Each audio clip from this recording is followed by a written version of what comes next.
Viskas gerai. Pavojingiausia atrodo jau praėjo.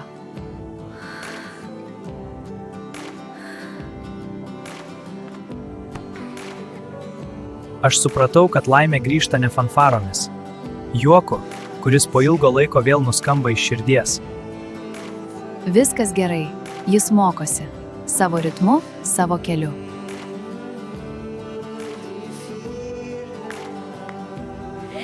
Sesutė, žiūrėk, ką tau nupiešiau. Oho, saulė! Aš noriu piešti saulę didesnę, kad jos užtektų visiems. Gerai, kartu piešim.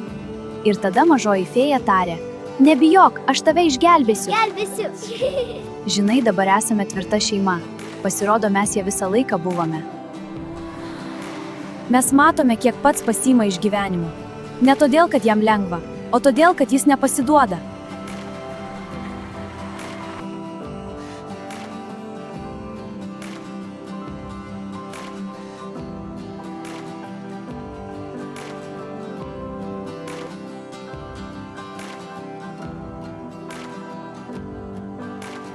Aš negaliu.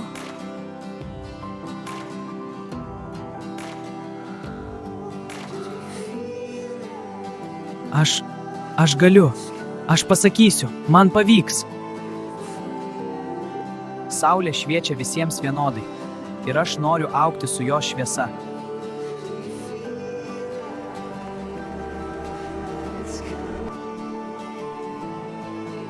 Niekas šioje salėje nežino, kiek naktų, kiek skausmo ir kiek baimės jis jau nugalėjo.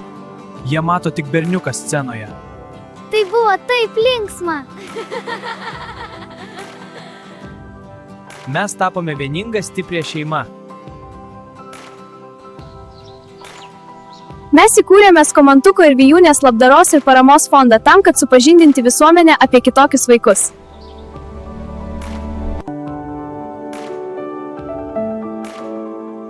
Mes nesugrįžome į seną gyvenimą. Mes sukūrėme kitą, įdomesnį.